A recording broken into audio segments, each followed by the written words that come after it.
Let's talk about models with more than one Brownian motion.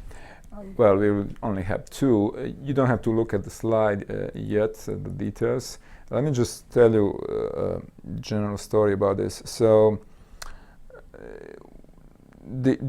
if you do calibration of your model, or something like if you know from statistics the methods of principal component, then studying options data, you can find out that there is more than one significant principal component, which means really that you need in your model more than one stochastic factor driving the model.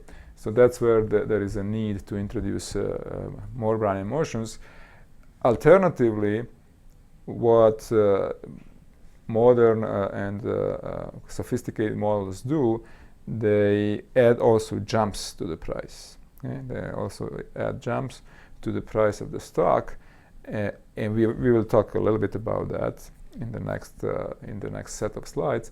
Or you combine both. Okay, so the more sophisticated models would have both several Brownian motions, maybe stochastic volatility, stochastic this, stochastic that, plus jumps, maybe jumps in the stock price, maybe also jumps in the volatility. So you can combine all of these things, and that gets you at a very general, much more general than Black-Scholes. Okay? So combining extra Brownian motions, extra stochastic economic factors with jumps.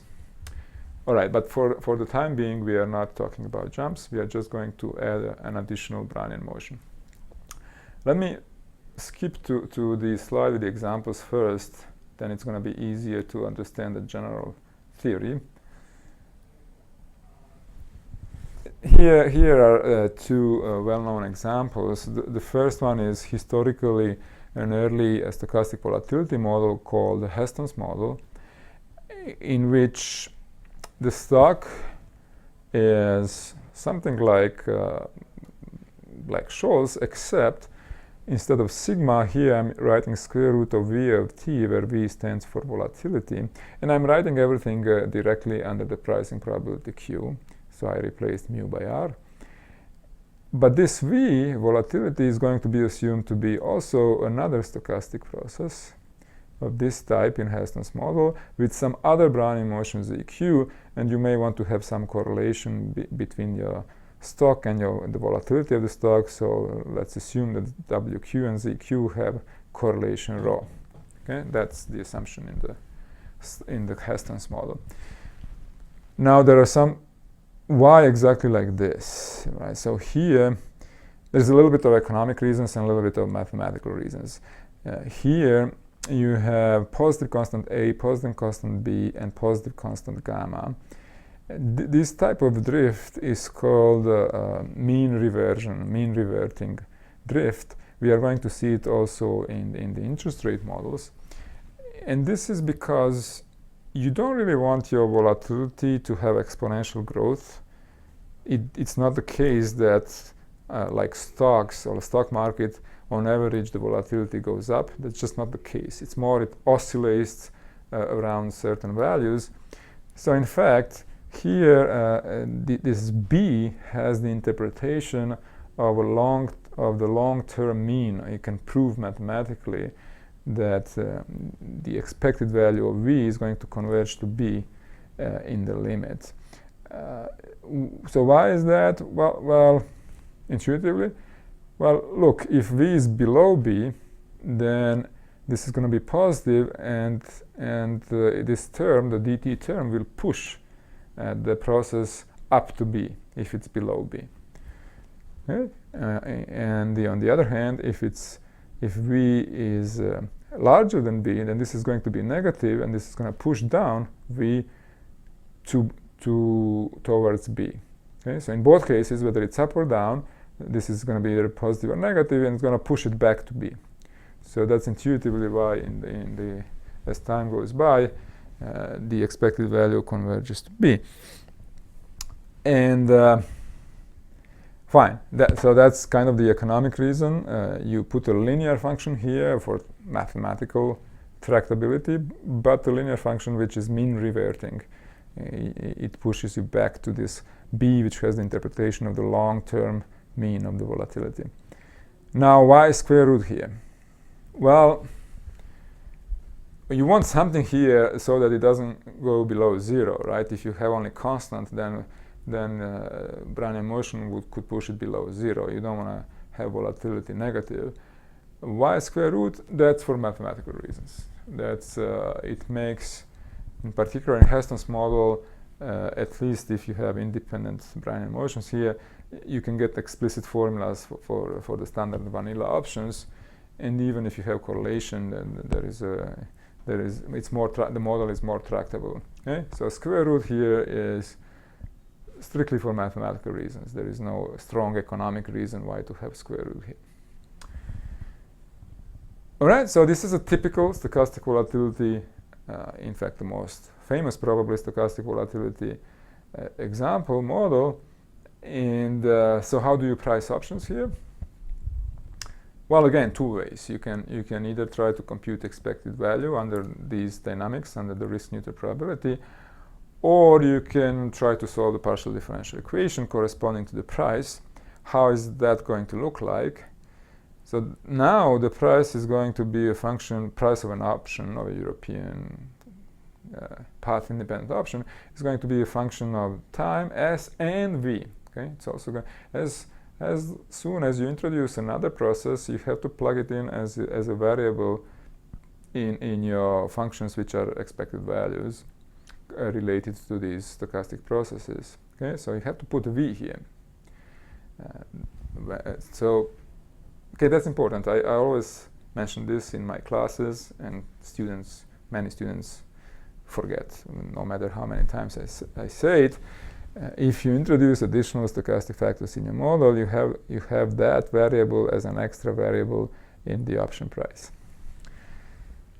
And now it's going to be similar as with options on two stocks, on two underlying. You can just pretend that V is another underlying, that it's another stock in which you cannot invest.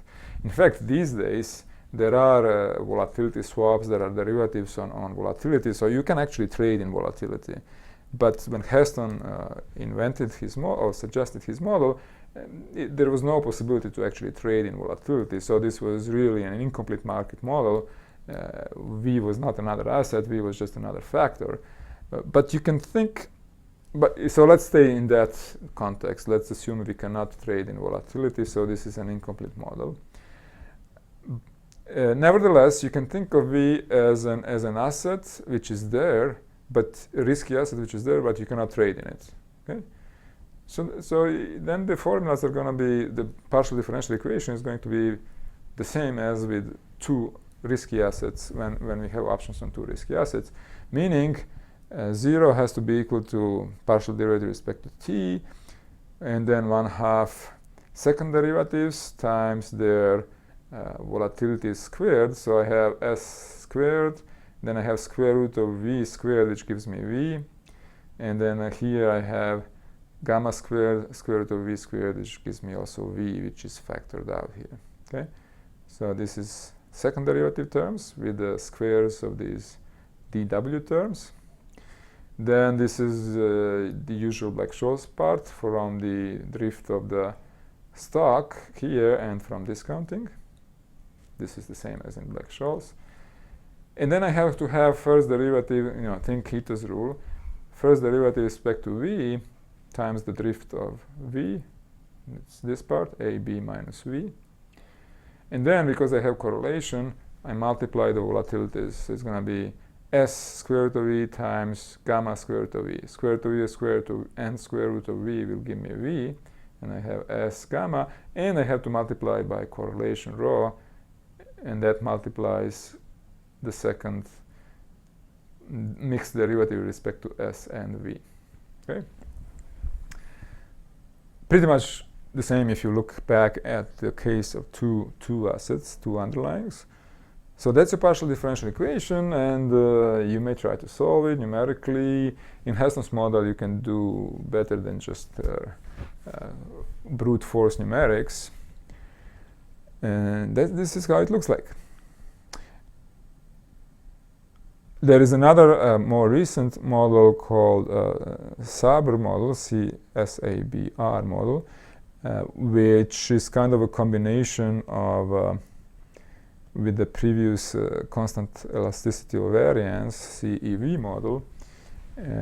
Namely, you put the stock price in here in the denominator, 1 over s to the beta of t, but you multiply by something which is not constant, but it's in this case a martingale. You multiply by something which is in fact here geometric Brownian motion, alpha sigma of t, dz/q, and these are again correlated Brownian motions. Okay, this is just another popular model. Okay, I kind of swept under the rug a problem here, theoretically, conceptually a problem, which is that this is, in fact, if you don't trade in volatility, this is an incomplete market model, which means there are many possible prices. There are many Qs. Okay? So under different Qs, well, under all Qs, you will have R here. That's not an issue. However, under different Qs, you might have different parameters A, B, and gamma here. Okay, or alpha down here. Right? So you could have different parameters. Actually, gamma is not going to be different, but you could have different A and B. So theoretically, it's a problem. Right? How do we know which Q to use? There are many Qs which will give you different no arbitrage prices, possibly, if your claim cannot be replicated, and there are claims here which cannot be replicated. Typically, they will not be replicable. What do? Well, you assume that the market knows what it's doing, and the market has a Q under which it prices everything. And then you try to estimate from the available data what that Q is. Okay? In this model, for example, in Heston's model, it would mean find A and B that in fact corresponds to the market data that you observe. Okay? More precisely, so in some sense it would be implied A and B and implied gamma, the same way we were talking about implied volatility. Let me just talk a little bit about that. This is a practical issue which is really the basics of what is done in practice.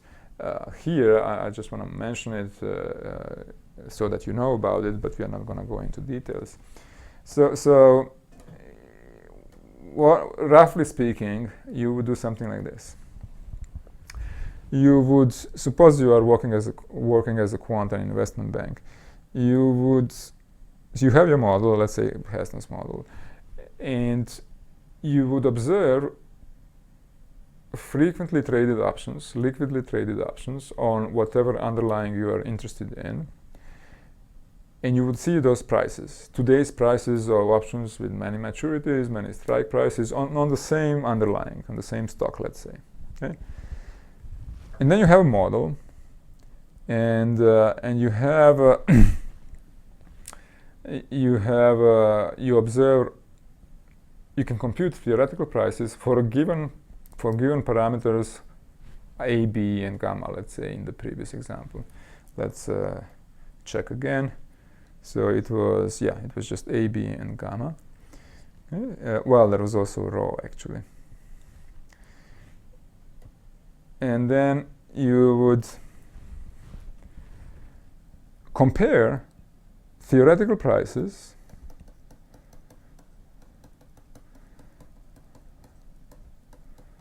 which depends, which is a function of in this case A, B, rho, and gamma. You compare it, so you subtract market price, the observed price. So I'll just call it market price, the traded price of whatever options you are looking at. Okay, let me get this right. Market price. And then maybe you are doing something like mean squared error. So you look at the squared error between your theoretical model and your market price. And then maybe you want to, so this is the simplest method. You can be more sophisticated about this, but maybe you simply add this, so you sum over all frequently liquidly traded options. Okay, so traded option, you sum over traded options. What? That's not legible, so I'm going to write again. So you sum over traded options that you observe the prices. And then you may want to choose A, B, rho, and gamma to minimize this. Minimize over A, B, rho, gamma. Okay, so this is a generalized concept of implied volatility. Here you are implying A and B and rho and gamma, all your parameters. Okay, so it's a 4-parameter model rather than just 1-parameter model, which was sigma and Black-Scholes. So you're going to get a better fit. This error is going to be smaller typically than if you have just 1 parameter. Okay, the price you pay, the model is more complicated, and if you have too many parameters, there is problems of overfitting. But in principle, this is what you do. And then what? And then you choose your A, B, rho, and gamma that you get optimally by minimizing something like this. You choose those to price custom-made derivatives that your investment bank is selling to customers, private customers, let's say. Okay, so that's typical. Okay, you have a model, you test it or you calibrate it, you fit it. So these are the expressions: calibration or fitting of the model. You fit it in a way similar to this, to the market data, option data that you see today, and then use those parameters of that model to price other things which are traded over the counter, which you trade directly with your customers. Fine. So this is what is done. There is going to be a problem theoretically because in principle you do this every day, and if your model is correct, completely correct, how should A, B, and rho and gamma change from one day to another? They should not change. They should stay the same if your model assumes that they are constant, right? If your model assumes they are constant, then they should stay constant. However, no model is going to be completely correct, so your parameters will always change from one day to another. So it's not really theoretically consistent, but you work with it. So ideally what you want is to have as few parameters as possible, and parameters which don't change, but which don't change too much from one day to another. Okay, so you want parameters which are stable to calibration from one day to another, and you don't want too many of those parameters. And you also want presumably a mathematically tractable model, because this is actually computationally intensive, even with supercomputers or whatever. You still, if you have to do this for a lot of stocks, a lot of options, a lot of stocks, a lot of underlyings, it helps a lot if you can compute this more or less fast, either explicitly or with a nice numerical method, because you have to compute this every time for every A, B, rho, gamma. You're minimizing over A, B, over your parameters, and so you have to compute this for a lot of parameters if you are maximizing over those, and that can be time consuming, numerically computationally time consuming. Okay, so this is one of the main uses of the theory that I'm doing here, is how people use these more sophisticated, complicated models like this. They're trying to fit the observed options data by the models, by maximizing over parameters in the model, and once they're happy with that fit to the data, they believe their model is more or less pricing the same way the market does, and then they can trade based on that. Okay? That's the main idea.